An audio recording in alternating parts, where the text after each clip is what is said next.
Always great hearing from Hyber. One of my favorite players, actually, back when I first started casting this game. It's always good to see him back, still around the scene as well. And of course, he plays for the one, the only Kazna crew, who you guys are about to see facing off against Oops. So first against third, a huge matchup here in the WGLEU, of course. And Ollie, I know you're going to be a big fan of this matchup, but who are you going to be backing in this one? Well, I think if you're a betting man and you're logical, you should go with Kazna crew. I mean, they've been in the WGL since Season 1. They've been through it all. They got the best players in Europe, essentially. They got everything going for them. Oops have got that kind of new team element, surprise factor, unknown factor, all that kind of stuff, which we like to talk about, dark horse, blah, blah, blah. And they got a lot of momentum, a lot of confidence. I think they're even surprising themselves from what I hear of how well they're playing in the WGL, how well they're doing, as you mentioned, in third place. But yeah, for me, it's going to be Kazna crew. I'm there with you at the moment. I'd love to see how this game starts off, though. That could change everything in my eyes. I think sometimes we see Kazna not necessarily taking it lightly, but never coming with their A game. You know, occasionally you see that little bit of focus dropping, but I'm hoping that's not the case today. We see the absolute class that can be Kazna crew. But still, not just about us here, of course, it's about you guys at home. And Melly, I know these teams have huge amount of fans.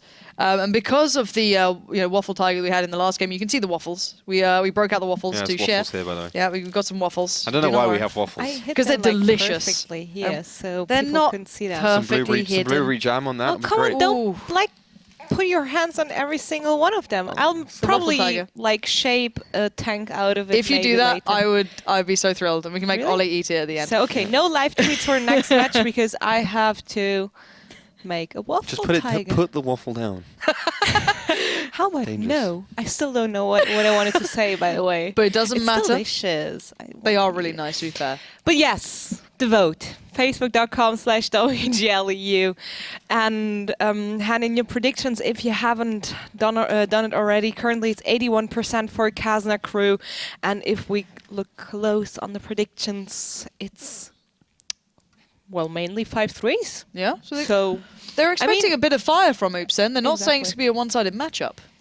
They didn't play too bad the past few match days, if you ask me. Yeah. So haven't they also beat Virtus Pro at some point?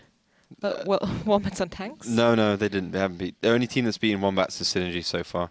Because that was an expected one, wasn't it? No, but I mean, Oops has been through the post teams. They've done well. You know, they've had a good run against them. I mean, some of the Russian teams, Ding, Penta, like they've been really getting these good results. See, Synergy, out of range, strong. See, but I want, the thing that I want to see them now doing is face off against the big teams, right? They played, the likes of Tornado Rocks here and there. They kind of got trashed in that. But that's not too surprising. Tornado Rocks are that big kind of, heavy hitters. They are the superstar mixed team almost in that, if you want to look at it that way.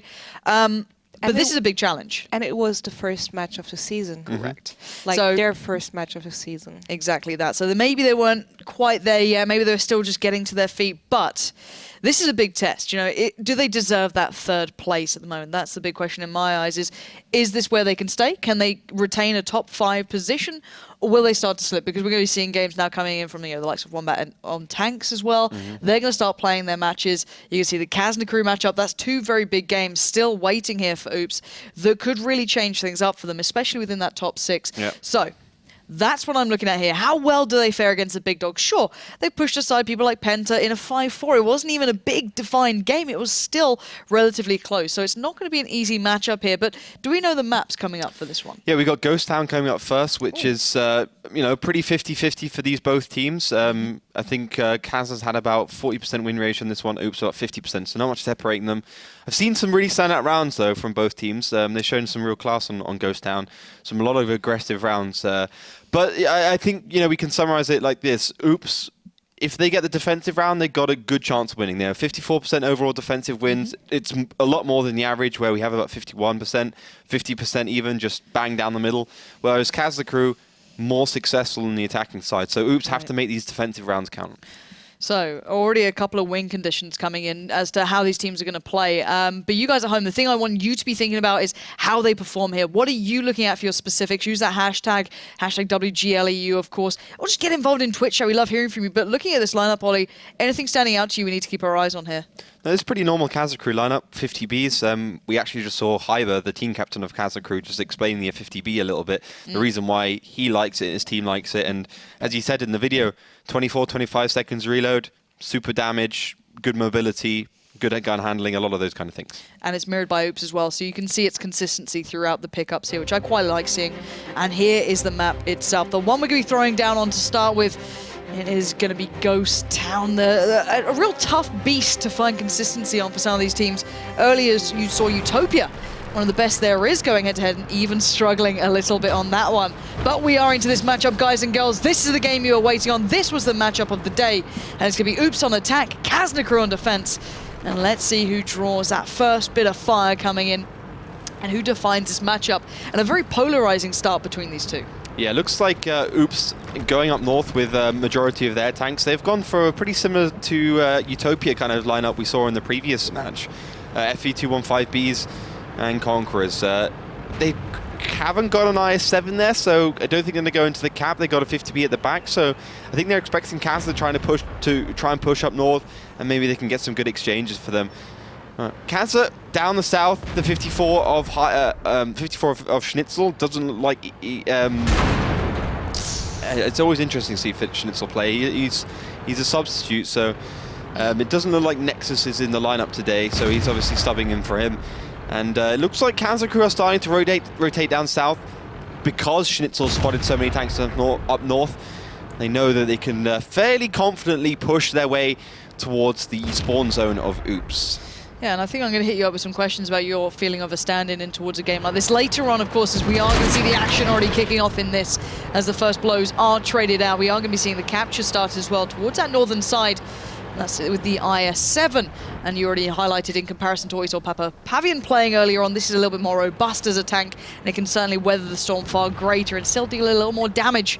But still, early moves in the game here, and Schnitzel, the stand-in, going to have to come up with the goods quite early on to a degree, be a pest here, try and keep eyes, keep tabs on what Oops are bringing. But for a starting platform here from Oops, what do we make of this initial move?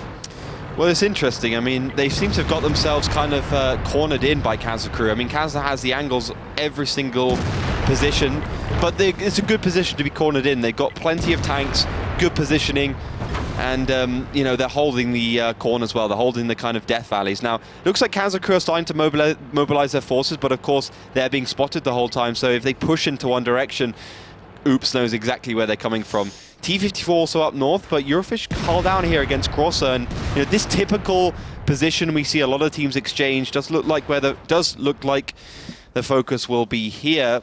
And actually, Oops starting to mobilize a little bit. Yeah, Oops are realizing what Kazna are bringing, and bearing in mind, Oops are holding the HP advantage thus far, and Elian getting a little caught out here. The superstar himself that was missing in previous matches is going to be absolutely punished to start off with.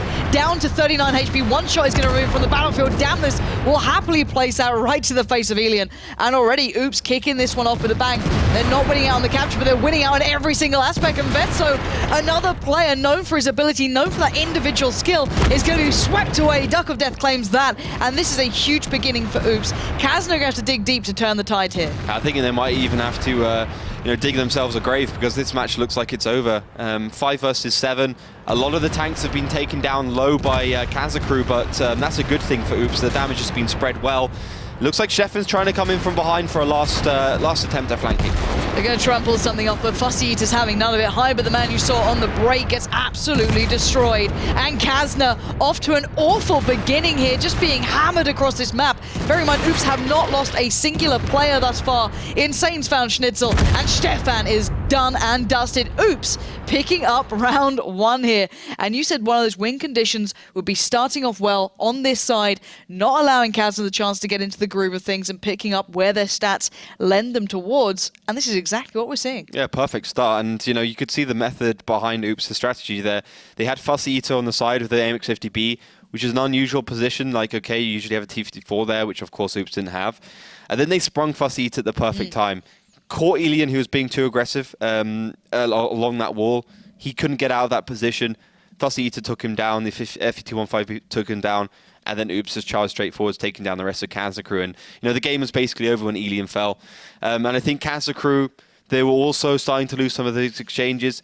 Elian got a little bit greedy along there, thought he could hold his own. But, you know, at the end of the day, he should have expected that, because we do see tanks on that right side, playing around that area. We have seen the MX-50 be there before, so yeah, a little bit disappointing there from Kazna crew. I felt that, I really like the style Oops is playing. They got themselves cornered, but then they saw, okay, Kazna crew's in a circle around us. Circle's pretty thin. They just punch straight through it. And here's the damage. Now, actually, this is relatively more evenly spread than the previous matches we've had, depending on who wins and in what sort of fashion. And it was a relatively one-sided affair, bearing in mind that Oops didn't lose a singular player. But still, Yizny's up there, Uralfish and Stefan, all in that top 7 of damage dealt at this point, and kind of how they've been performing thus far. But still, it didn't seem to make a blind bit of difference at this point. Really good start for Oops, and that's got to do wonders for the confidence coming into this game, because, as I said, even I was questioning, can they really keep up with the Giants here? Can they play within that top 3 when it comes down to these matches?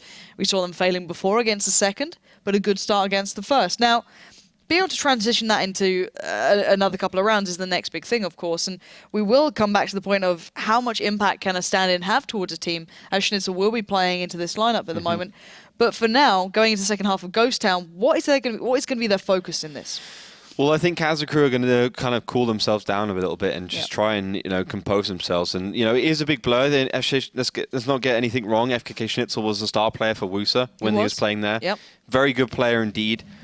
But Nexus is like one of the best talents we've seen. Young talents for World of Tanks. He's just fantastic. He's been on top of that damage ball for Kazna crew timeless amounts of time. So yeah, I think it's going to affect them slightly. But it's good. I mean, at the end of the day, we've seen so many times teams playing whole seasons with the same 7 players, and then getting to the quarterfinals, not having one of those players because of whatever issue, and then they're just being like, holy hell, what do we do? I mean, we've got an 8th player, but he's never played with us. He's only watched the scrims, etc. So that's a problem which Kaz's kind of alleviating themselves from. But I think for Oops, they just need to make sure they don't get too ahead of themselves, compose themselves a little. And last time I got to cast Oops, Insane lived up to that name, especially when he was in RT. Time and time again, providing brilliant bits of work individually, whether it be on maps like Murovanka, wherever it was, he was present. Now, I haven't seen a great deal of artillery coming through on this map, but what do you make of him picking it up here? Well, I like artillery on this map, especially on the defensive side. We got to see RR versus OR and how effective Decker was in that artillery piece. A nice little flank here. Again, Kazna crew's been very, very aggressive this season so far. They've been going forwards, and that has caught the first shells in towards the side of the team captain of Oops. Yeah, Grosso on the receiving end of that, of course.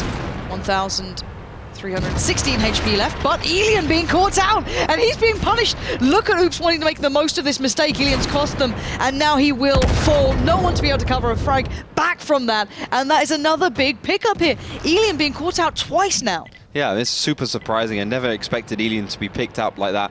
He's of course been, he's so good, star player for Poland, best player in Europe. And the first time I went 1 versus 1 against him, I got absolutely trounced. I was like, holy hell, who's this dude? He had no name at the time, and he's been so fantastic. And FKK Schnitzel again trying to flank around and gets taken down to half HP. But they do finally trade out now. Grosser does get taken down by Stefan, so a 1-for-1 trade in this matter. But then again, you've just got the in-game leader, or captain, I guess, now removed from the battlefield, so he can keep some tabs upon this. But I want to see if Insane can finally get into this matchup.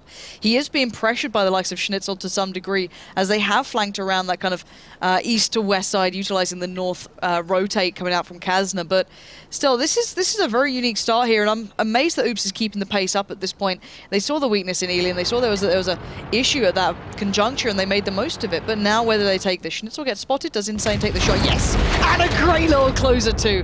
Beautiful wombo combo coming out, just both of them getting taken down. And Schnitzel's going to be kicking himself on that one. And Stefan, he's been found too. This is unreal play from Oops. They are just watching every single angle here. Yeah, they've got so many good angles. They're using the TVP speed just to find beautiful spots to sit in. And again, Fussy Eater's in that position. He's in that right side. He's on the flank, and Oops are starting to walk away with this game. And FKK Schnitzel just getting too far ahead of themselves, trying to peek, being held down in the 54. Of course, that artillery will be pointing in his direction. And Kazna crew are still in this game in terms of HP, but they're down a tank. Let's remind ourselves, of course, that artillery only having 400 HP will always cause that disparity regardless, but the amount of tanks on the battlefield still favor Oops at this point. Then again, Oops are on the defending side. They still need to keep that HP relatively high to deal with whatever Kazna crew can bring mid to late game. Now, Duck of Death is watching that push out where Hyber and Stefan works almost considering. But then again, he's got backup. But look at this, Yizny and Vetso moving in, trying to find an angle here and looking to take the fight. Yeah, they definitely. I think they're in a good position as well. Duck of Death is pretty low HP. Damnus can't really peek, so it's 2 versus 2. But of course, Yizny ahead in HP. Yeah, Yizny's got to be careful. There are 2 tanks. He's got backup now in the form of Eurelfish. Fussy Eater is en route to provide any sort of help he can, and he's got to be careful. There might be a bit of crossfire coming in if he stays too long, and he's going to feel the brunt of that. And here he comes from the side. Stefan and Hyber expecting this push in, and they've met him with force. He needs now to back away. The TVP cannot withstand that sort of fire, but Yizny's already found one. The IS-4 gets destroyed, and Kazna showing that they do have a bit of fight left in him here. The game is certainly not over, but the damage is going backward and forth. Somewhere still in this finds Vetso, and now Duck of Death desperately trying to find an angle to withstand where Yizny can bring the shells up for Yizny. He doesn't get the ideal shot, but Hyber around the back.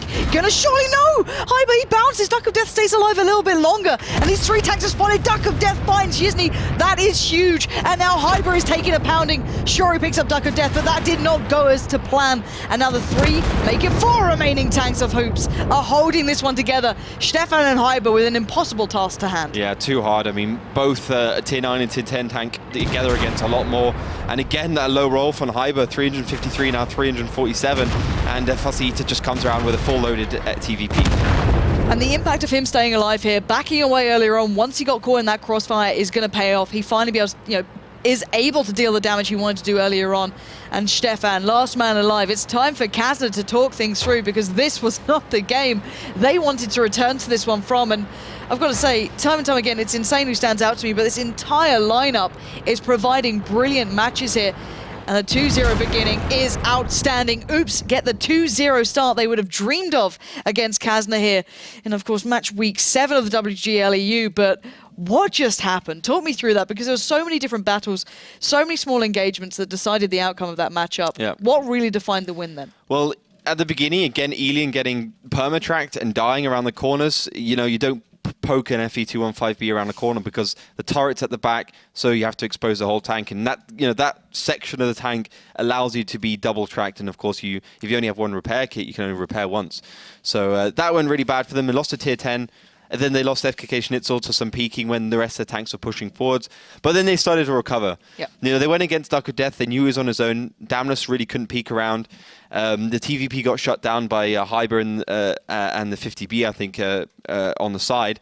But then, they completely screwed up against Duck of Death. Eurelfish was a complete noob. He fell off the side of the wall in the 50B, in the FP215B or the 50B, which meant it was a 1 versus 1, which, of course, made Duck of Death be able to get 2 or 3 more shells. Hyber fluffed his last shot, and I don't know how, but managed to bounce back an FE215B with, what would have been APCR for sure. You're talking about 330 penetration, 340 penetration almost. So I felt like, Duck of Death should have been dead with about 2,400, 500 damage done. And because he survived in that position, that was the game. You can see there, 4.5k.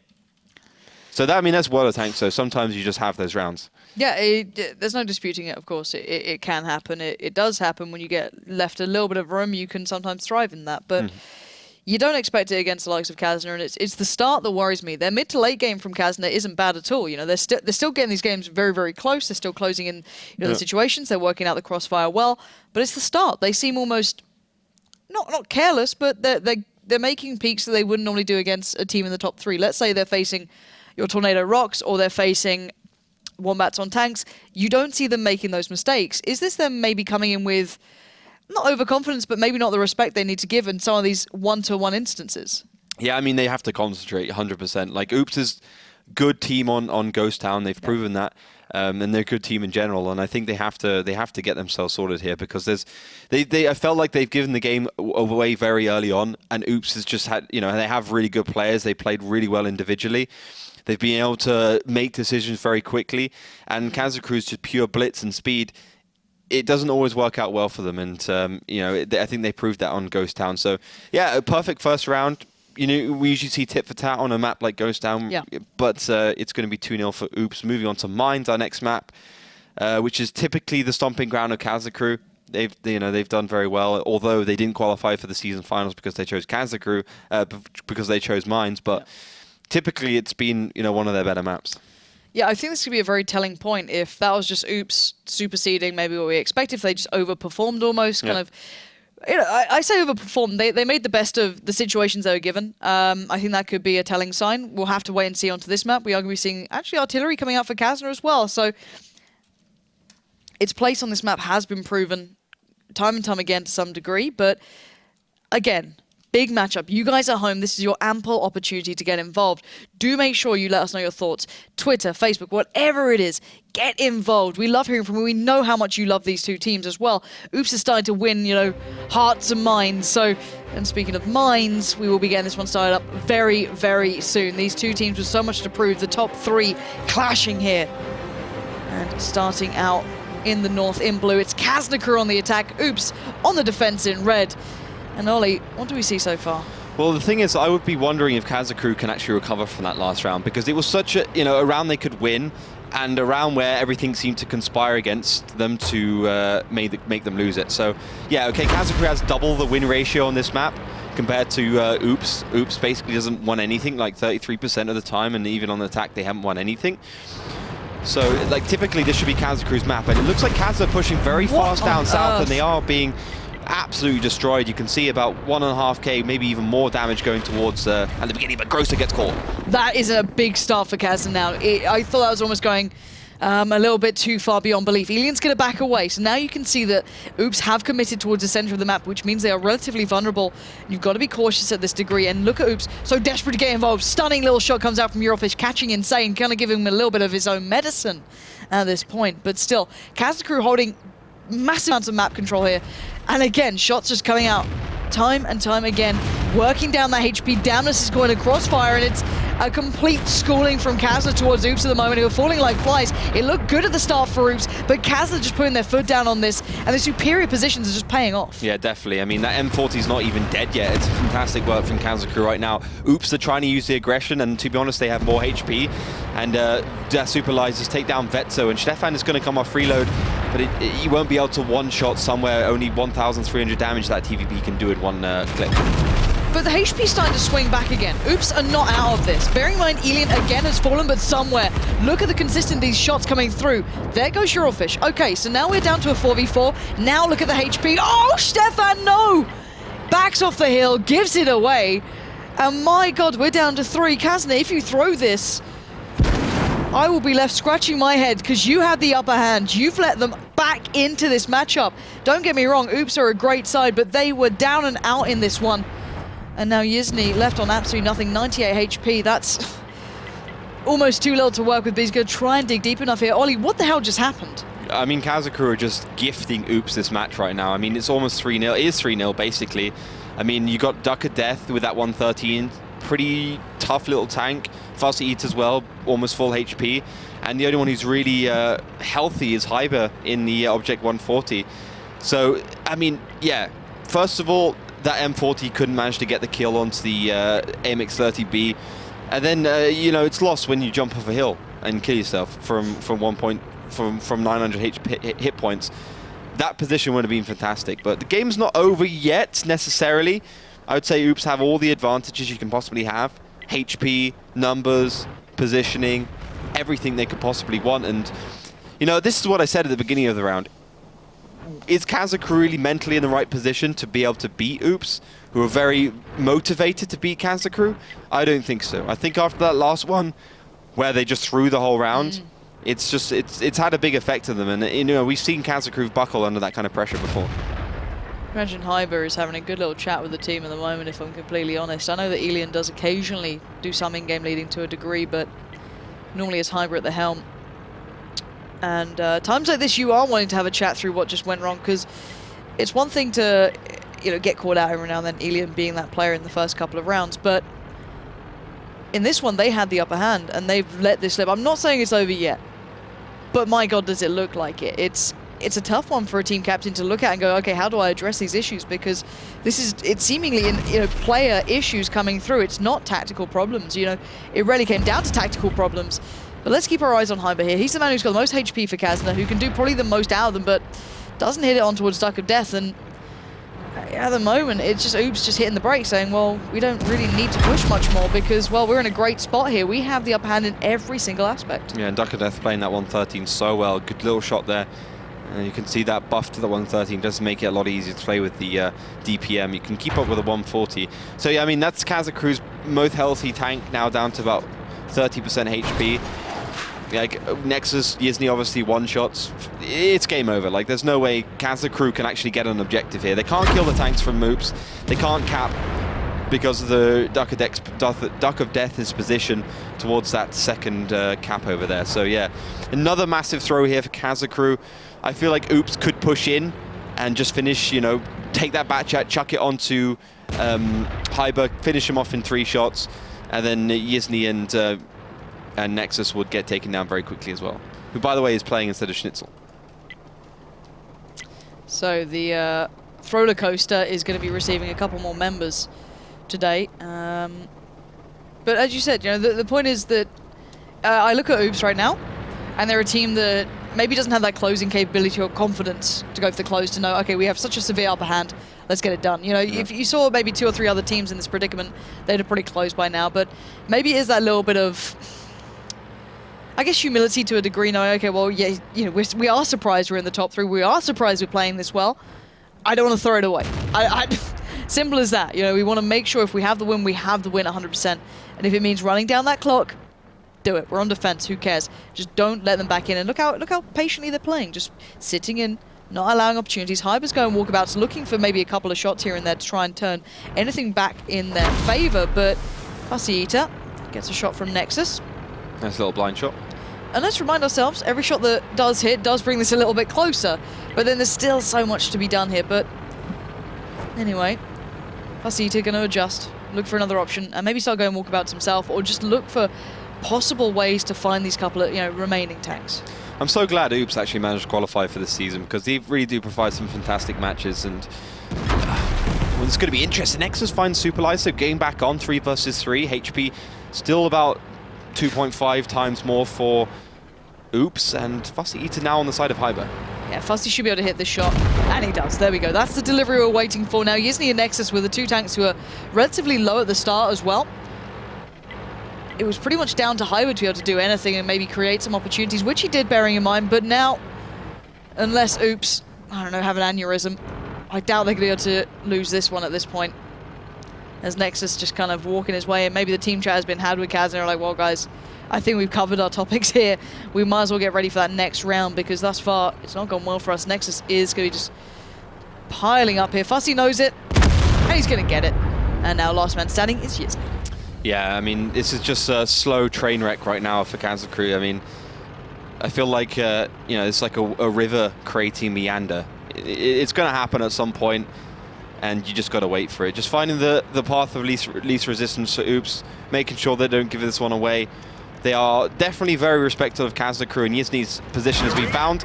A little bit of RNG goes into favor for Yizny, but the second one will find its mark from somewhere. And it will be the 3rd round consecutively on the board here for Oops.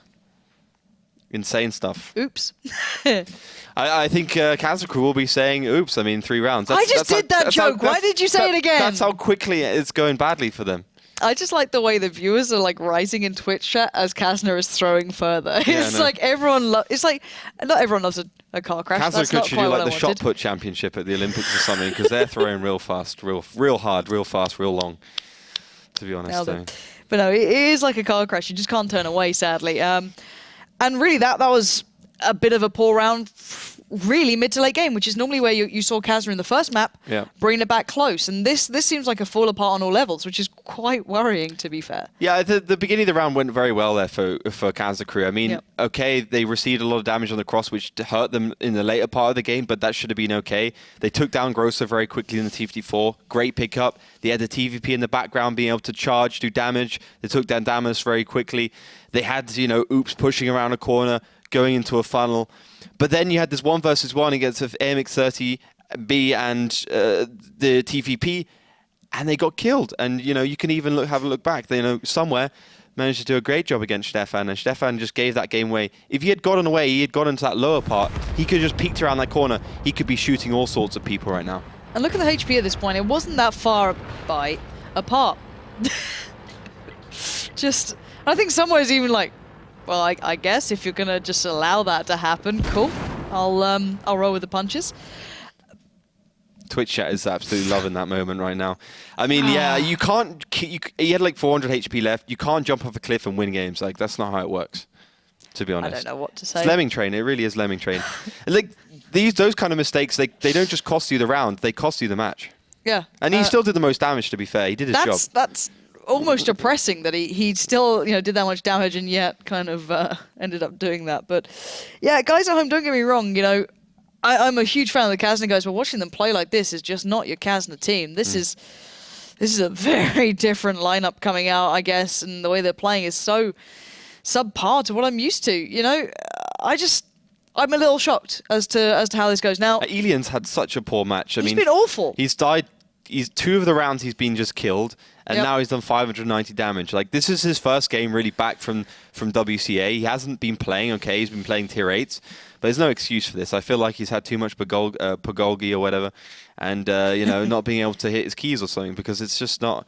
It's not how he normally plays his game. No, it's really not Elian, and these are sloppy mistakes now. Not Pagolgi. Sorry. How could you get it wrong? So you like combine pierogi's bulgogi, which is like Korean stuff, and barbecue beef, which is delicious, by the way. Oh, that'd be an amazing combo, to be honest. I think it would be good, mate. I think we should get that sorted out. Poland. Korean and Poland the cuisine mesh. in one. Oh, you're amazing. Let's start Absolutely a restaurant. amazing. Highly unsuccessful, but amazing. We'll really enjoy it. Can't wait. But still, look at the scoreline. It is 3-0 to Oops. Now, never thought I'd be saying that, especially against Kazna, but what are we seeing from these guys now? So we got to see 2 Skoda T50s, which is the tier 9 version of the Czech TVP, which is good to see. I was wondering when I was going to see it because it's a great tank and maybe even better than the tier 10 in some ways in terms of it just being a tier 9, of course only with 3 shells. But it's fantastic. Let's see how it works out for them. Great burst, that's what it's going to be used for. Good mobility, that's what it's going to be used for. As Oops head over towards that left side. Now let's see if Kazakh really is a star-studded, well-practiced, cool-headed team. Because if they are, they should be able to win this round convincingly. Yeah, this should be Kazna just stopping the rot now. There is no more room for error. If you go to 4-0, you're kind of just done. Like there's no two ways about it. I'm sorry, but I've seen so few turnarounds after a 4-0. Okay, so Damnus takes 1 on the cross. There should be a lot more following, and there it is. Damnus takes a damn lot of damage. That is 1k just stripped from him basically at this point. But Hyber takes it back. It's kind of going backward and forth at this point, and Kazna should be well aware of what's coming their way. I like the setup though from Oops. It's very nice. They got quite a lot of heavy tanks in that cap, putting it under pressure a lot. They got the RU-251 up north to try and pester and slow down Kazakh crew from taking that southern position, which is the easiest way to reset the cap. So this is good for Noops. They've only got another 10 seconds, and maybe it's going to force the suicide from Kazna.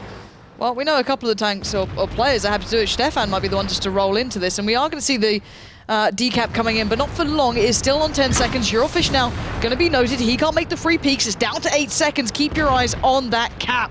Yizny going to do the work, and now here comes the push out. This is them wanting to pick up the damage. They've done a lot as well.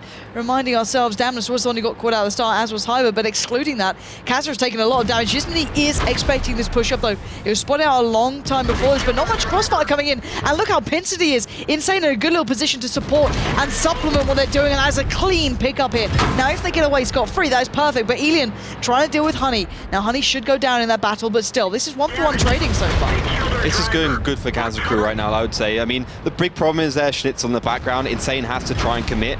Kazakh crew up the hill, they're doing great damage against them, and Hyber is still pestering. So good angles from Kazna right now. Yeah, but Oops aren't giving up on this one, especially when that happens. Stefan gets caught, but now look at the damage they're receiving on the way through. That is the difference. That Schnitzel coming into the battle and finally doing what he's supposed to and being hammered down. But okay, Hyber falls. We're starting to lose some numbers here. Oops are down in HP though. Kazna holding onto this lead very marginally. Schnitzel getting challenged. Grosser doing everything he can at this point to keep himself relevant in this matchup. And Insane could take down Schnitzel here, removing that threat. This could still go so badly wrong. Vetso finds Crosser. That's the easy pickup that was waiting to happen. Insane on the move, trying to negate what can be done. They're both so low here, but there goes Schnitzel. It's down to 3. The reply comes in. 3v3 now. HP mildly in favor to Oops, but for how long? Fussy Eater's down to nothing. Eurofish waiting on reload. And well, it's a 2v1 in that middle area. Elian and Vetso just should be able to close this one out. It's going to have to be Superlies down before Insane comes off reload. Eurofish is probably going to suicide to try and get Fussy Eater down, who's seconds away. Eurofish does find the kill. Now Insane's here, but is it too little, too late? That is the big question. He's going to try and pick up one. He does. That's Vetso gone, but this has to be a big performance. Elian is an outstanding one-to-one player. You don't want to challenge him. He's got 1.6k. Eurofish is on 5 HP, but it doesn't matter at this point. Insane knows he has an insanely tough task on his hands, especially when the one player that you don't want to meet is still alive. I wonder how many shots Insane has, because he didn't clearly has some problems with his mod, so we don't know exactly how many he's got. He's got 2 shots, good counting there from the observer, so he's got not enough shells to kill Elian. If he has 5 shots, that's 2,000 potential damage that Batchat can do. With 2 shots, it's just about 800, 780, so Eurofish spotted. Kazna crew, of course, on the defensive side, so they just have to hold those objectives, just as Oops did in that previous round. And nice Elian. little pickup from Elian, of course, again, nicely have spotted. Both of the tanks from Kazna crew, those bigger, heavier tanks, have lost their drivers. Insane.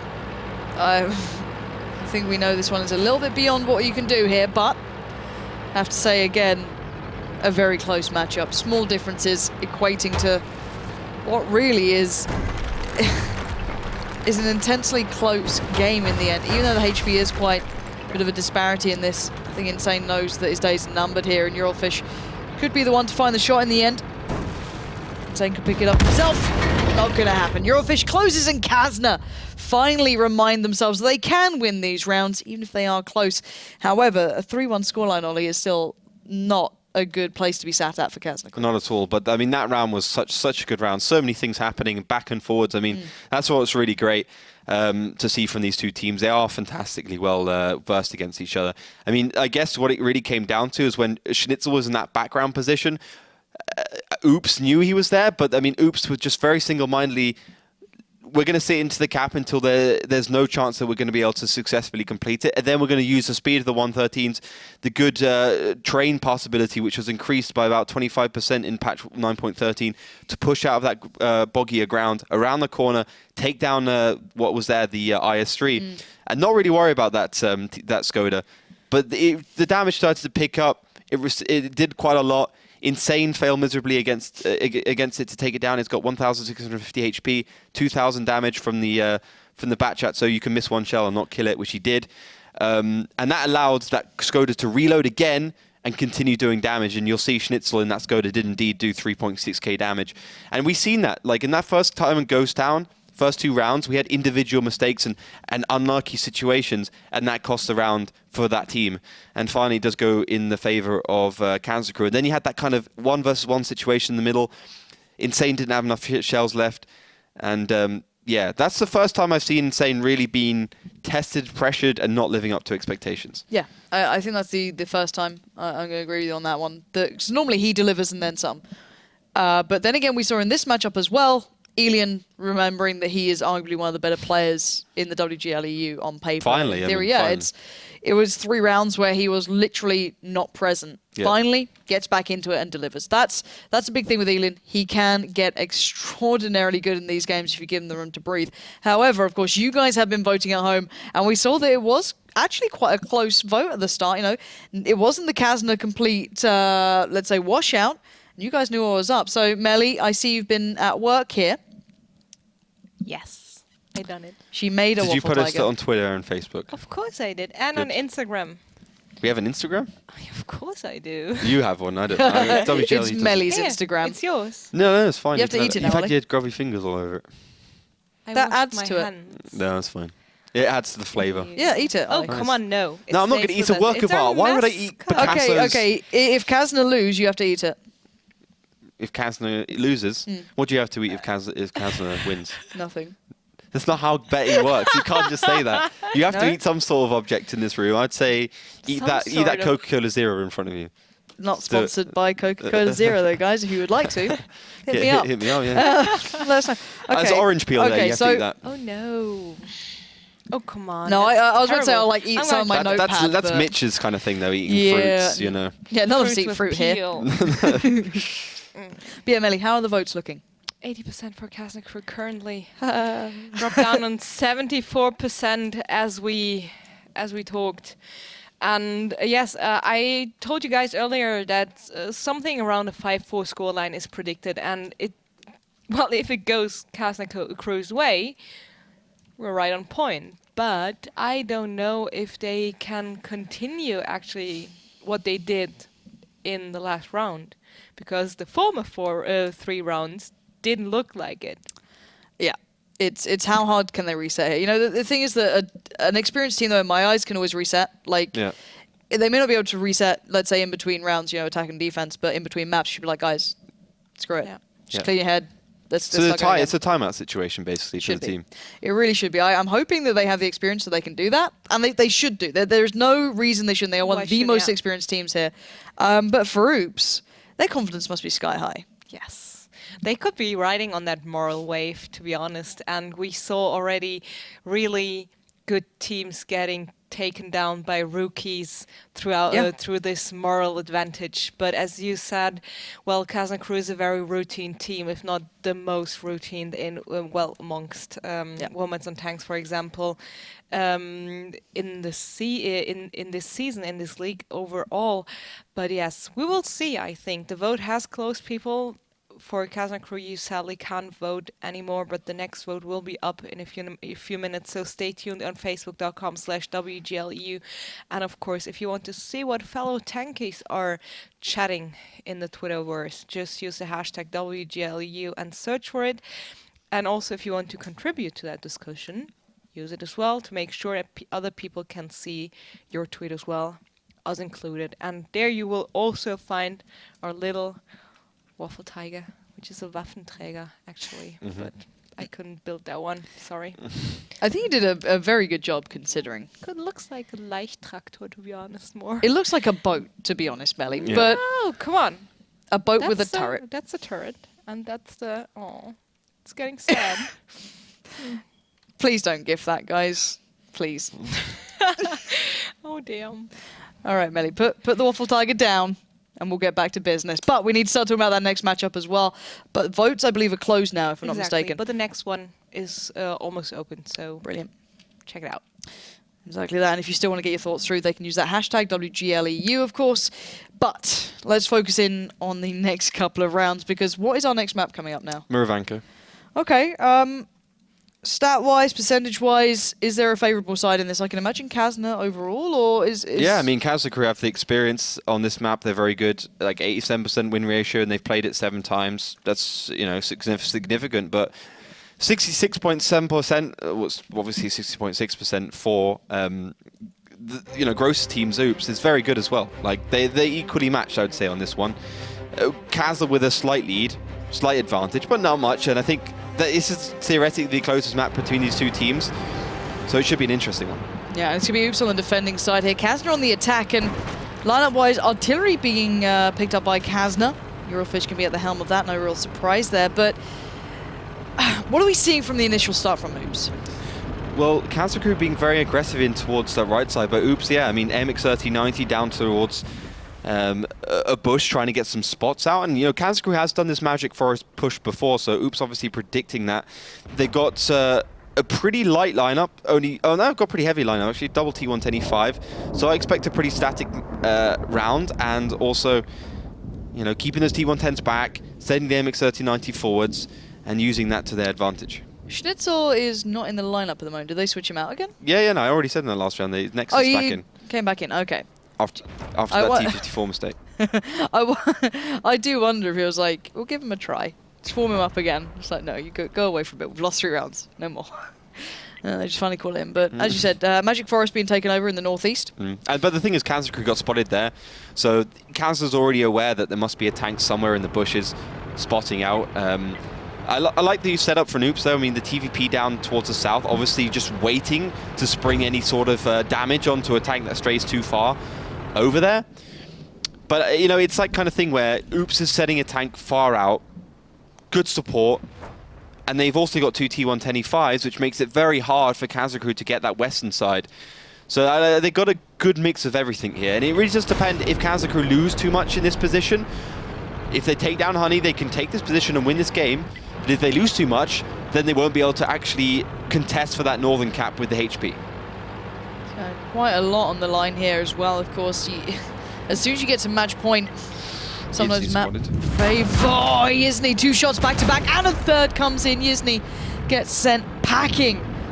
Down to 787 HP there. That Batchan not looking so pretty anymore, but Grosser does get spotted, so he's going to readjust as well. But look at Kazakh getting lit up like a Christmas tree. The artillery did arc in the end, but made very little difference. Yeah, there's a 3 seconds delay between you being actually spotted and when your lamp goes up. So Yizny clearly tried to back into that bush. 3 seconds later, he was receiving a fistful of damage. So yeah, that's what, you know, that's all Oops could hope for with that position. It worked out really well for them. They're aware of what Kazakh wants to do, and because they're sitting behind bushes, there's no way Eurofish can get into this game unless he finds a lucky blind shot onto one of those tanks, and you know that's a possibility considering what his track record is with those. And you know, pretty predictable positions from Oops now. Gross has been spotted, and other shots that come out those bushes. Just saying that, 214 damage. But like for me, Kazakh is all about that right side. They're worried about those T110s. They think that, I guess the big problem is for Oops is that they can't get those tanks out there from the south because they receive a lot of damage on the cross. So Kazakh is just trying to win the war of attrition, do a lot of damage with artillery, find some splashes, and keep Oops in that position. But they do look like they're finally starting to head up north. Yeah, being on attack, once again, just to remind you, Kazna will have that time limit against them. So, you know, the battle of attrition is wonderful until it gets a little too late and you feel as though it just didn't quite work out. But these teams are capable of doing it. Eurofish can be relatively consistent, as can the others. So it does work out, but it can be quite a dangerous game to play. You're playing not only against Oops, but you are playing against the clock as well. And Vetso trying to make something work there, but no one being lit up, no one being spotted. And we are going to see a very slow approach from Kazna. Yeah, Yizny's also got his ammo rack down. I'm not sure if he's used as a repair kit. Quite often players don't use it straight away because they just want to save it in case they do get hit and something else gets damaged. But yeah, he's used it. So it's going to double this reload. You're talking about a 70-second reload now. That's significant. Okay, the Batchat is one of those tanks where, yeah, like if you get your 5 shots out, you're laughing, you're going to do well. But it's always nice to have that second round of shells, and you probably won't have that with a minute reload. So Kazna basically just trying to send Vetso forwards. I mean, they really want to spot those T110E5s. If they do that, it's going to be a bit of a field day for Eurofish in that artillery. Yeah, okay, it's a smaller tank, but it's heavier, slightly slower. And actually something does get spotted down towards the south, and the shells do come out, but no connections. Yeah, a very cautious game thus far from both sides. And Sangui moving up slightly. He was, I believe, the one who got spotted there in the southern side of things. But as you said, no damage coming from it. And Kazna crew are depending to some degree on this, of making some damage being noted by now, but nothing coming from it. Now they're backing away. The STB did get spotted in the western side, but by now all the other tanks are back over towards the east, maybe looking for that final play. Pretty surprised Kazna hasn't actually blind-shotted. I mean, they must realize that with the bushes in front of them, the trees, etc., the terrain, that those tanks, those tier 10 tanks down south, will not have the view range to be able to spot them so quickly. So, I mean, there's only a certain amount of bushes there. There are a lot of bushes there, but there's only a certain amount. And they should just be blind-shotting them with Eurofish. He's got plenty of shells to play around with, as do a lot of the other tanks. But yeah, this is going to be very hard for Kazakh to win, as Honey will just have a good track. But to be honest, Kazakh got a lot of those tanks there without Oops knowing. Yeah, I think one tank got spotted, but Hyber just gets melted down. He's a 1.5 insane.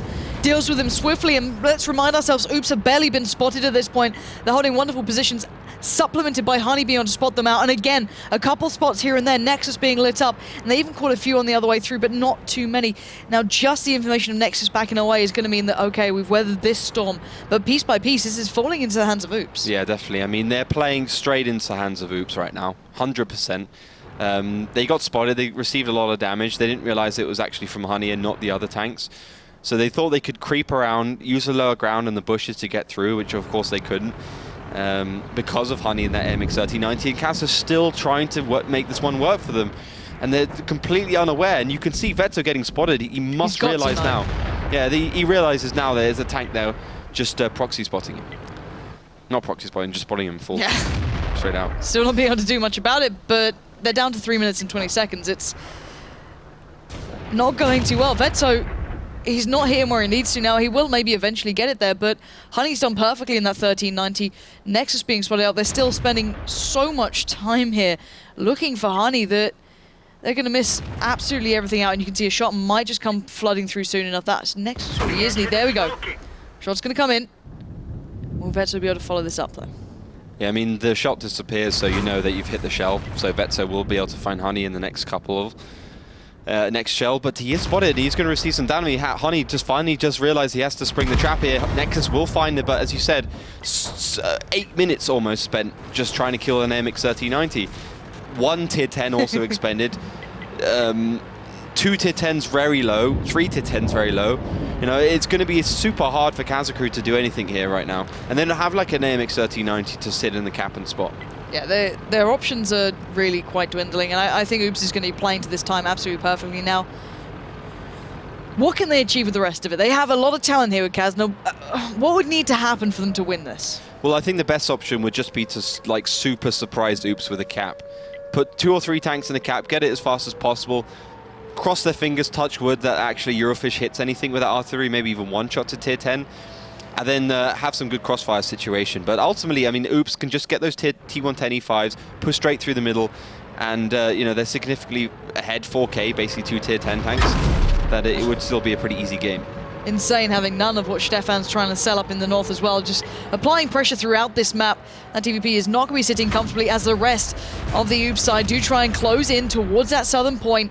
Gross are going to just receive a little more than he'd want to, but he does hinder the cap, and he does once again put Kazna back to the drawing board to some degree, but it has forced a little bit of a move from Oops. It's going to bring a possibility of Kazna being able to do some more damage, possibly pick up Grosser here, bearing in mind Fussy's even been caught out a little as he does receive a shell, but Fussy not going to go down without a fight. Picks up Yizny on the way. Yeah, easy stuff. You can see Oops starting to push through the middle with those T110. Start to look to clean up. They could feel the game slipping slightly for them as Nexus finds Grosser. But again, you know, Kazakru are down in HP, so if Oops just choose a direction and keep on pressing that W key, they should have no attrition at all. No, Insane's looking for this as well. This is a bit of a different pace coming out from what we saw on a map previously, which was Mines, the kind of slower, more cautious, more careful, more balanced approach from him, not wanting to close out too early on, but they are going to be taking these fights, and Elian won't be able to withstand 2 tanks now. He's down to the 1 shot here. Insane doesn't have the chance to deliver it, but Nexus low as well. This is not looking good, and bearing in mind, Eurofish is one of those tanks still standing with a lot of HP, but it isn't a lot in the end. It's only 400 as he is in that artillery piece. Now, Oops going in for the close. They should get this one very comfortably. Duck of Death has yet to receive a piece of damage. And you could either wait for the clock to run out or try and get these shots done. It doesn't really matter, as already Stefan knows what's up. It's down to Eurofish. 15 seconds left, not a hope in hell, and Oops will be getting themselves on to match point. 4-1 about to come in 8 seconds. What on earth have we just seen? We've seen Oops just preparing well against Kazakru. I mean, the playbook, they seem to have Kazakru's playbook, essentially. Yeah. They know exactly what they want to do. They know that they're a team that persists into these situations, so they don't have to worry too much. And you know, they just stayed patient. Didn't give away too much. They had the right lineups. They had everything sorted like that. And, you know, it just came down to that MX 3090, sitting in the bush, whole time, good damage at the beginning, taking down Yizny. Also Amarakim, just a nice little bonus there. Then just being able to take care of Hyber as soon as he pushed. Kazakru obviously thinking that they got spotted by the tier 10s, but of course they got spotted by the AMX 3090. They should have realized that a lot early on, of course, but it's hard because obviously we see everything, they see nothing. Hindsight is 2020. When we had the overview with everything available, of course, to them, there's still a million possibilities out there. When we can see Honey being the one sat there doing it all, it does become. But I think, you know, obvious. Kazakru on a good day, they would have been able to work that one out a little bit faster. I agree, hands down. On a good day, you'd never see them at a 4-1 either. Yeah, I mean, it's insane. And it just shows how well Oops are playing. I think they're a thinking man's team as opposed to like a super skilled team. But they've been getting better on skill as well. There's no doubt about that. You know, Insane having a great round. Fasihita's just been so good. He's really found his own. He was in a Polish team in the previous season. He played okay, but he's just having a blast right now. And yeah, I mean, I think at the end, Kazakru got pretty good. I mean, they got some good streaks, but it just wasn't enough. They couldn't finish off, couldn't close the game, couldn't, claw their way back into the game, I should say. And Oops now 4-1 ahead on match point. Yeah, it just felt they never could quite link anything together. If they found like a small piece here, it never quite transmitted into the next piece. There was never quite a flow that you see normally Kazna riding. Yeah, I mean, I think for Kazna Crew, the obvious option would have just been to go up north.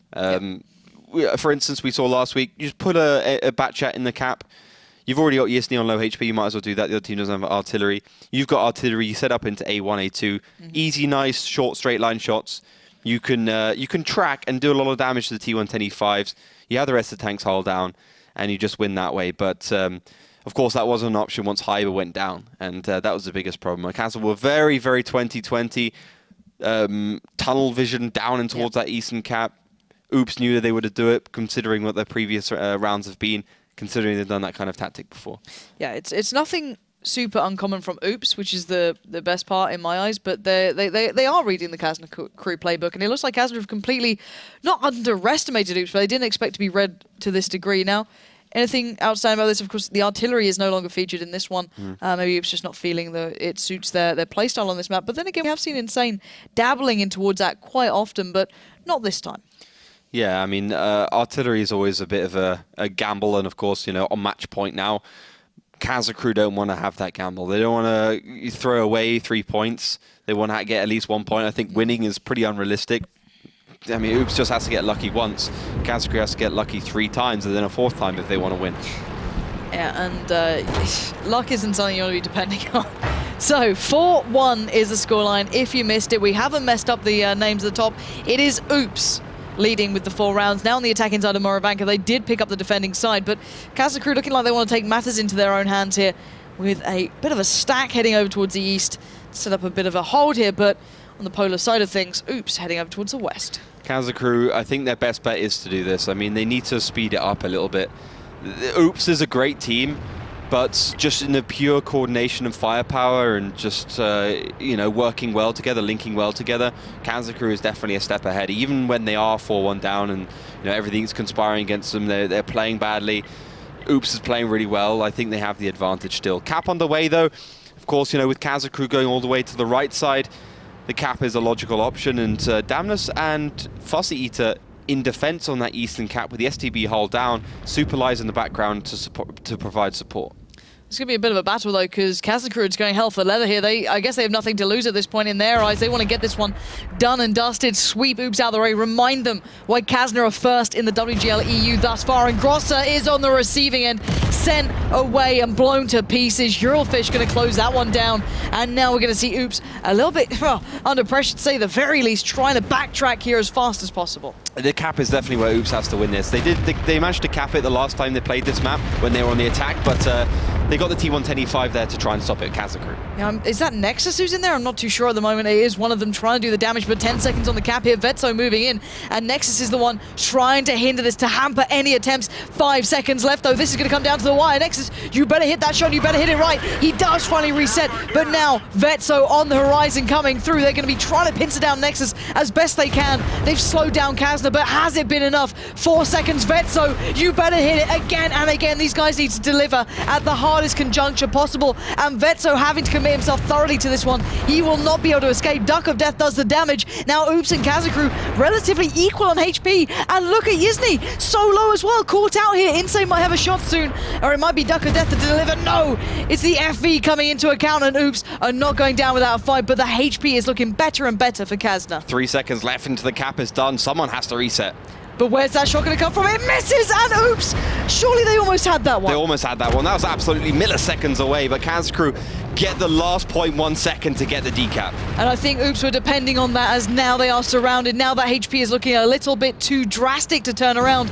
15 seconds on the cap. Sure, Duck of Death is sitting pretty, but Honey is down to nothing, and Insane just falling means that Kazna have lived to fight another day at this point, but saved by milliseconds here. And that is not something, if you were a Kazna fan, you'd be all that proud of. No, definitely not. That's just too close. That's cutting it too thin for anyone's book. 0.1 seconds is not a margin of error.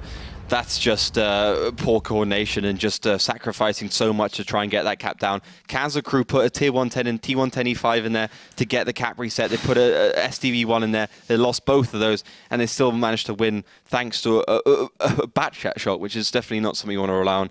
Inaccurate, low aimed, very slow aim down time. Everything conspires against you there. Kazna, what are you doing?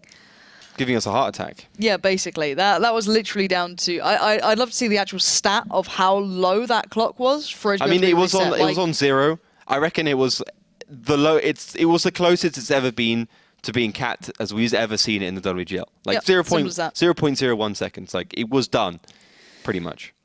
And if you're Oops, you've got to be going, God damn it, we've got to go back in again against these guys. Yeah. And you don't want to open that window of opportunity for Kazna because, you know, a win's a win at the end of the day, regardless of it being something you want to bank on or not. It's a point on the board, and it's, you know, another step closer to possibly taking it to a tiebreaker map. But it's not going to be an easy one. And the damage, I feel, really doesn't indicate too much in this factor. Of course, Stefan doing well, but it doesn't really equate to much, as at the end of the day, it was decided by less than a second in this. So my eyes are now on the next map. I don't know what it is. Himmelsdorf. Oh, Himmelsdorf. Okay. It's Oops' favourite map, 90% win ratio on it. Kaz's got 80%, but they got half the rounds played. So this is more of Oops' map. But that was definitely Kaz's Crew's one. Murovanka, you know, they love it. But this is Oops' stomping ground. But, like, okay, typically in 754, we're like, oh, Kaz's Crew rubbish on Himmelsdorf. The one time they played it, they didn't realize they were playing it because they didn't investigate the tiebreakers correctly, didn't read the email or whatever. And they thought they were playing another map, and that cost them actually a round against Wombats when they were playing in the pre-playoffs. So this is not a situation I would like to be in if I was Kaz's Crew. Yeah. I think Oops, you know, they are a new team. They've played a lot together. But they are in that stage where in your heart that you're thinking, are we letting this go? Like, we come so close. 0.01 seconds away. It's 768. Comebacks are real. What's happening? It does start to weigh on the mind, I can imagine, for Oops. They are that young side, and this will really be a test of their steel and their metal. Can they really keep it focused? You know, a good team will close. It doesn't matter. You know, they could just go, okay, Murovanka, that was pretty much unlucky. Less than a second to define the outcome of a game. We did everything we could to define that. Okay, move that aside. Let's look at Himmelsdorf. You know, statistically, we are good at this map. We should be comfortable here. Let's just wait for that. We'll be fine. But then young players coming in, hotheads, you know, you can get frustrated, you can get annoyed, you can get a little bit flustered. This could be the hindrance here. And then remind ourselves again, Kazna is the epitome of a veteran side. These guys, they don't flinch under pressure normally. They're the guys that can go, okay, well, you know, 4-0, fine, we'll turn that around at some point. But still, 4-2. And there's still a long way to go here if Kazna do want to get back into this. They have to weather the storm on Himmelsdorf. Not an easy one as well.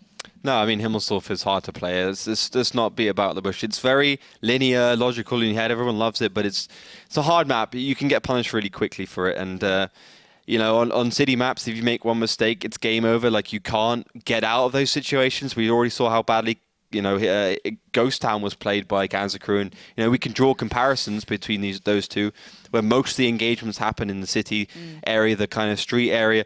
And, okay, it's a desert, and this is more of a urban area, but the gameplay is pretty similar. The skills are similar, and if Elian pokes around those corners again, like he did in those other 2 rounds in Ghost Town, you know, there's no chance for Kazna Crew here. I'm hoping that they kind of pull it back in line here at this point, because they've taken the step in the right direction now by building back into this and picking up that previous round. But as you said, if that slips their mind, there could be trouble brewing on Himmelsdorf. This could be the final map, reminding ourselves Oops are on match point. Kazna just about clawing 2 back. They need to go cleanly through Himmelsdorf if they fancy a chance at a victory. So let's get this one side up. Oops will be on the defending side. On the attack, it's Kazna Crew. And what do we see thus far? Well, we've got Oops with a Waffentrager, which is, you know, their preferred tank on this one. But apart from that, nothing really unusual. 2 lighter tanks for Kazna Crew with a TVP. Okay, a bat chat as well, I guess, is unusual. But Kazna Crew gone something similar. They got a TVP and they got MX-39, so something faster. And Oops, I reckon, are probably in the top 3 teams right now, top 2 teams. Maybe Tornado Rocks and Oops are on the same level in terms of ability. And Insane actually spots out Schnitzel, and Schnitzel could easily fall. What? That snap, though, from Schnitzel straight onto target, but a lot more damage dealt by Insane. Schnitzel trying to back himself into the best corner available and just live as long as he can and hope that maybe no one tries to exploit this further. But, you know, his capabilities are certainly hindered here now. Looking at the rest of it, Insane still wanting to find this. He's so desperate to get this shot done, but he's checking out if anyone else is there. We've seen a couple of teams favoring that southern side, putting a lot of tanks there, especially on the attack, and trying to work their way through. But those FVs are staring down the IS-7, looking to pick up a little bit more damage as well. Yeah, this is an interesting start. I mean, obviously, Oops has not won the exchange as well. Superlies, Duck of Death, and Insane have all received a shell, although not really that much damage. And only Schnitzel's received one. And it looks like a pretty, like, ooh, Superlies receives a lot. I think that was actually from Eurofish and AMX 3090. I'm not sure exactly. Yeah, Hyber, sorry, I didn't see him there in the IS-7. Absolutely punish him, 490 average damage, hits a higher roll.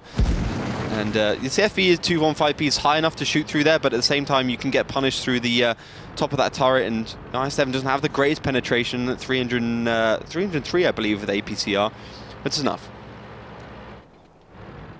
8 minutes left and a very polarizing starting position thus far from both sides, east and west being covered in.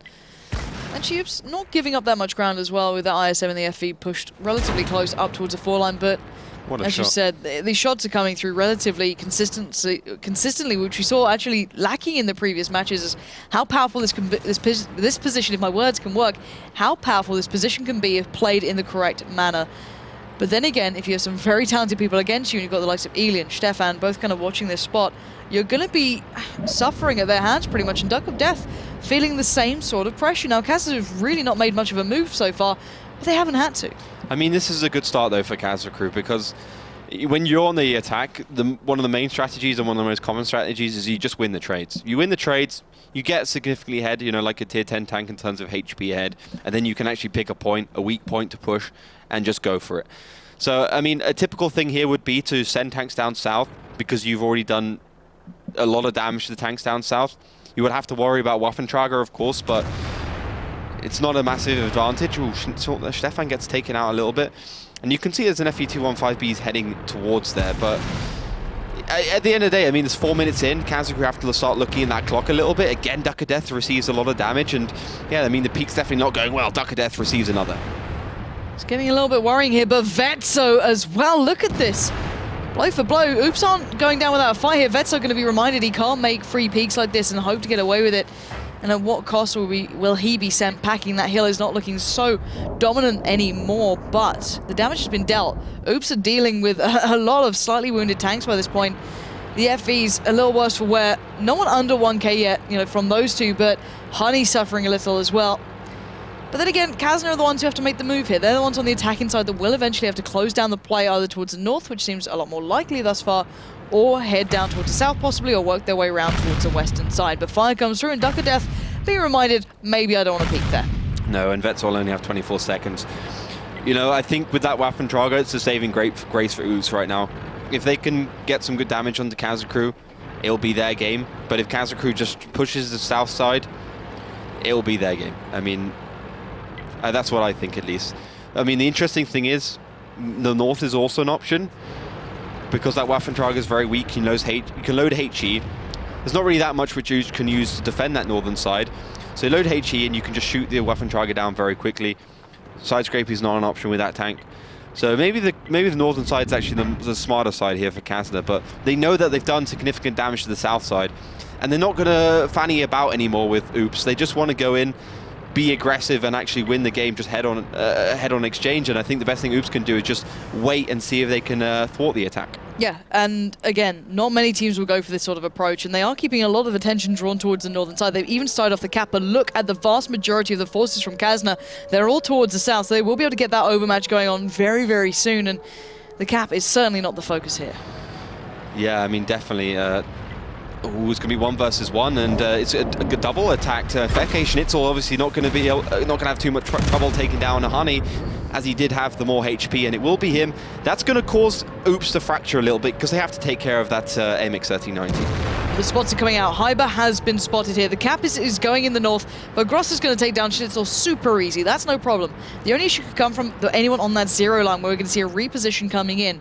But Eurofish, Hyber, all pushing through. Great crossfire coming in. Eurofish takes more than he expected at this point. The HP is still in favor to Kazna, though, and the trades are not going in their way, though. Kazna losing out on a player here a little hap-handedly, and hopefully the positions they've now gained off the back of that can pay dividend. Yeah, I mean, that T125 should have never gone forwards in that position. That was suicide. It should have been Hyber because he's got better side armor, but that's really bad news here for Kazna. They started off well, but oops, how they're cool. Yeah, but Damnus could be in a real predicament here. Elian's just going to come around that corner any second now. Shot now available, delivers it well. Damnus knows he's just staring down the barrel of Elian's gun. The last place in the world you want to be, but you've got to hope the rest of his team can bail him out. He's doing work while he can, but it's a matter of time. But look at the damage coming towards Kazna. Hyber is going extraordinarily low here. Elian is sitting pretty, and that is about it. But Grosser on the move around, slowly encroaching that IS-7.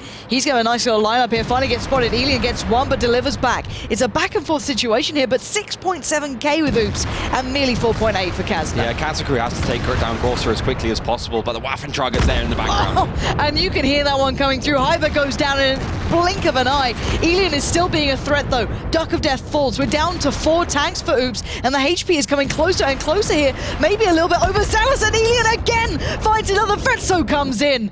And suddenly, Oops aren't seeing so pretty. They had it all, and they might have just let this one slip. Waffentrag is actually on reload, so about 50 seconds. I'm not sure exactly how long he's been reloading for. Insane managed to bounce a shot on his tracks, and he does have the reloaded another bounce for Insane.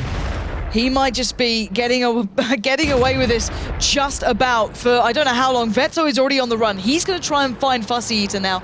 That is his target. That's what he needs. The HP is still in Oops' favor because of Fussy Eater, and that is it. Insane knows that he needs to buy time here, and that's what he's desperately trying to do. But if Vetso finds Fussy, it's done. Yizny hits a shot. Insane readjusts and waits for them to have to commit to this. I'm not sure exactly how many shells. I wish Insane installed his mod because we don't know exactly how many he's got left. Maybe he doesn't have any, but the Waffentrag will be off reload now, and they just need to hold positions. They need to have line of sight on each other so they can support each other. That crossfire has to be absolutely perfect. Fussy gets spotted, shot comes in. He cannot take damage. 1 minute and 53 seconds to stay alive to secure this matchup. He has to be so darn cautious. Insane needs to be able to hold his push.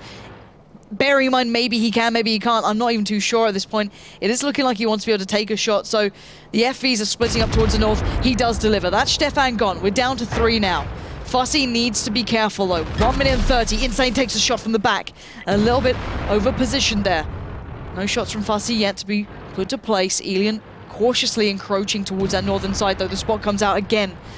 Fussy, you better be so ready for this. Another shot from Yizny, and one more from Vetso. Piece by piece, they're doing the damage, and Elian wants to join in on it. And now suddenly, Oops may have let this one slip. Again, they were so far ahead, and Elian's taking away the hope that they had. It's down to Insane, and I thought the throws were real for Kazna, but Oops have just let this slip. Unbelievable. 1 minute for Insane to hold on. Can he do it? He's got 3 tanks all on one shots, apart from Elian barrering down. Actually, Vetso's a 2-shot as well. Yizny finally nails it, and it will be Kazakuru to put a round on the board, finally, on Himmelsdorf. And what a game. One of the best games we've seen this so far, and I can't even speak anymore. Oops are just turning up, and Kazakuru are just struggling, just by the skin of their teeth. I can't describe how close these games are. We saw a 0.5 second win, basically, in the previous one. 0.1 seconds. Something ridiculously small. And now in this one, it was Oops with the upper hand. They had so much HP, they had the positioning, and then it came down to the 2 tanks at the end. Elian and everyone found that shot towards the Waffle Tiger, and there it goes. It suddenly all collapsed. Oops are going to be so frustrated. You maybe think after Murovanka, bad luck, oh well. Yeah. You come into this and you lose a situation like that, you are going to start getting frustrated. Yeah, definitely. That's the big point we have to make here. That was such a big round for Kazakuru to win. You know, they are starting to creep back into this game. Oops have been on match point for 3 rounds in a row. Kazakuru are now 3 rounds up. Great stuff for them, bad stuff for Oops. But still, it only takes that 1 second of pure brilliance on Oops to win this. Yep. But I think it came down to, first of all, Insane got really lucky, like super lucky in that round. Elian, man. It's like 4K. You call him out and he welcome turns back. up. Yeah, he's like, yeah, I've thrown 2 rounds, but now I've won 2 rounds for you. Pretty much. And you can't question it. That's the thing. I really can't. It's Elian at the end of the day. This guy is one of those insane players. He is literally one of the best you will ever see. He's one of the players you never want in a one-to-one situation. And he was the one player that could have turned what was happening against him. He was the only one with HP left, really, on the Kazna side. And he just found every single shot he needed to. Yeah, I think, two big things that stick out there. First of all, Grosser pushing up on his own in the I7. I don't know what he was doing there, but he they lost a full HP I7 for nothing. The other tanks on Oops, I don't think they even realized Grosser was being aggressive because they weren't in particularly great positions just to flank around the back. No. They did flank around the back. Grosser was already dead. Kazna could deal with the tanks that are pushing because they got those early exchanges. And then Insane bounced that shot, kept them in the game. Also, one shell went into his tracks, kept him in the game. You had the Waffentrag at U100. He had Spore Liner, which protects from ramming explosion by like 30%. But if you get penetrated, you're still going to receive a lot. He goes forwards. I can see what Fussy Eater's trying to do. He's not really going to be able to go around the map trying to find a way in because he's a big tank. Gets spotted very easily.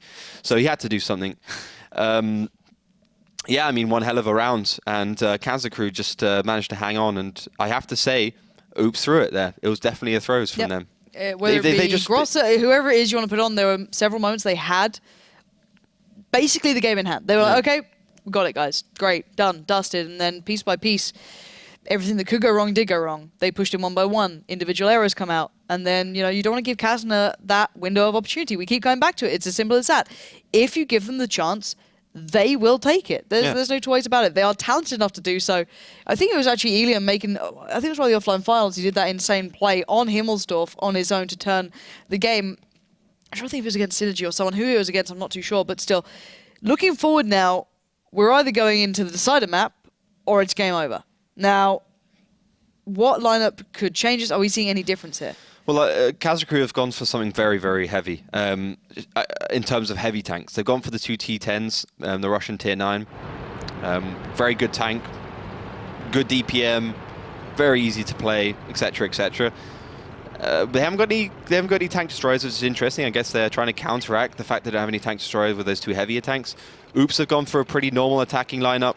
E100, pretty surprised Damnus is not playing that, considering he absolutely outplayed Guzio when he was playing that one.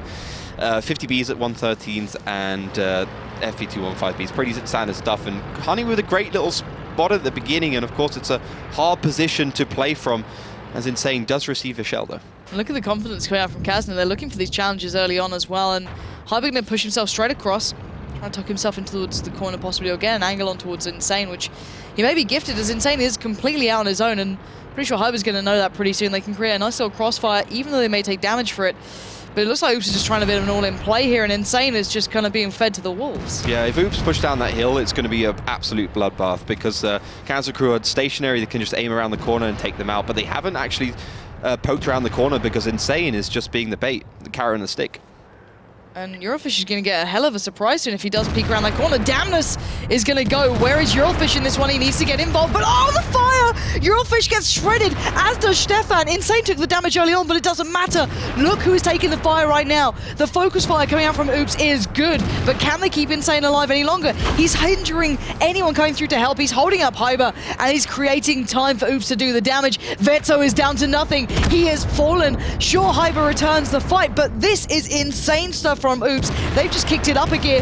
Now they're looking to take down Schnitzel as fast as possible. Honey now around the backside is going to do the damage towards Hyber, and Kazna are not looking pretty at this point. They need to get back into the fight, but Honey takes away Hyber. Schnitzel falls. It's down to 4 tanks now for Kazna crew. Can Elian and Yizny go clutch again, or is it just too far apart? It's definitely too far gone for Kazna crew there. 2,000 hit points behind. They've lost so many tanks. They got absolutely caught out by that push from Oops. No one was actually focusing on the hill. They're all focusing on Insane.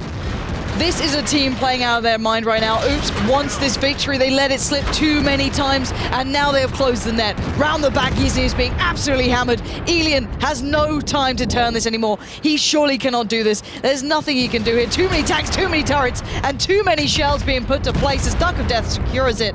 And now just one man alive, and can you believe it? On the last chance of Oops getting the clean win, they're going to close this down, and Stefan, he knows this has been a horrific game for Kazna. From start to finish, luck was on their side, but the score wasn't. Oops close it down at 5.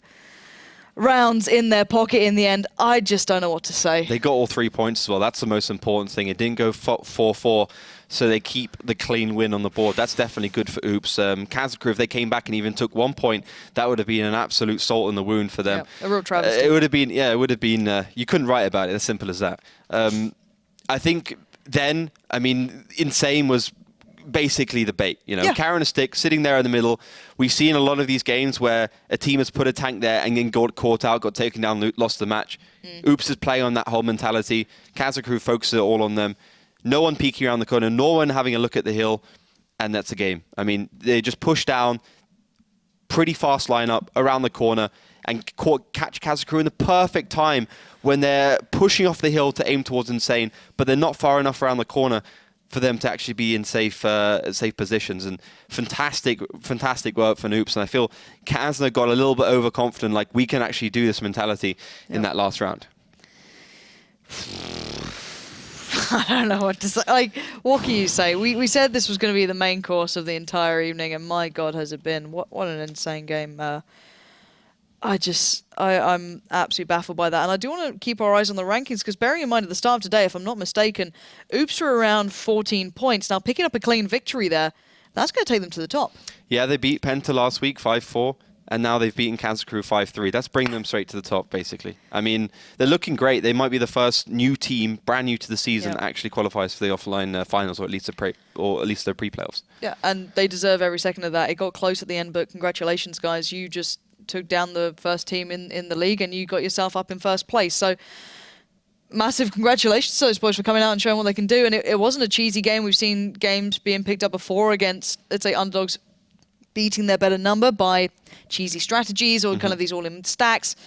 They just won it pure and simple with good play. So really well done, guys. But then we are not over and done with yet. We want to hear how the guys at home are enjoying this one, Melly, because finally they're not right. Yes, and Twitch chat is just hilarious, because I don't know, it feels like Kazna Crew continued what Utopia started somehow. Oh gosh, yeah. And I'm kind of afraid of the third match, because I don't know if my heart can take another one that's so close, to be honest. But yes, people at home voted, and they were still seeing Kazna Crew in favor with 74% at the end of the fourth round. Of course, the vote closed, but the next one already opened. And yes, people at home were wrong. It happens from time to time. It's very rare. So we should probably play the lottery or something and hope for the best. But yes, the current voting in our next match is 63% in favor of Tornado Rocks. I think that's probably a very safe bet. Bear in mind, RR reasonable are in 11th. This isn't your top 3 matchup. This isn't like a 10 against 12. This should be no problem. No. Tornado Rocks should win this. All right, guys. Yeah. But Kazna Crew should have won this. Shush, Melly. Shush. We don't look back. We merely look forward and just wipe away the tears. Kazna fans. You can't push around the corner with an FE215B in 2 games in a row, lose both of them, it's like, what? and then actually expect to win a match. Like, that doesn't happen. Oh, it's been an interesting day. But yeah, Tornado Rocks in theory are the only team in this matchup that should have a clean victory here. I guess every other game has been pretty much within 2 to 3 slots. So they can be close games. But Tornado Rocks, if they win this matchup cleanly, can put themselves towards that first place position as well, tying up with Oops now in that first place. So it could actually become a very, very close top 3 here. Yeah, both of them could be on 17 points at the end of this one. I think Tornado Rocks would come out above because of the... I guess both teams have a tiebreaker win, so it could exactly be even. But yeah, Rusty Roster, we saw them last week on Thursday get trounced 5-1 by out of range. They looked very bad, and I know Rusty Roster's having some roster issues as well, which definitely doesn't help them. And that's going to be a slightly easier game for Tornado Rocks, although I think Tornado's in one of their weaker positions. I wouldn't say they're, considering the lineup, playing particularly well. Yeah, there's been consistently a lot of pressure on this lineup. They are the lineup of, your superstars there, that superstar kind of mixed team put together. Best team has ever played in World of Tanks apart from Navi. Exactly. So there's a lot of pressure on their shoulders. Now, this should be a clean delivery. This should be a 5-0, maybe a 5-1 at best if you had a Murovanka in there. Something along those lines. I hate to say it should be one-sided, but then again, a lot of the games today shouldn't have gone the way they were going. So I'm not going to predict anything. I'd say you guys at home normally prove me wrong anyway and prove us wrong. So get involved and let us know what you think about the final matchup of the day. And of course, it will be RR up against Tornado Rocks. Guys, don't go too far away.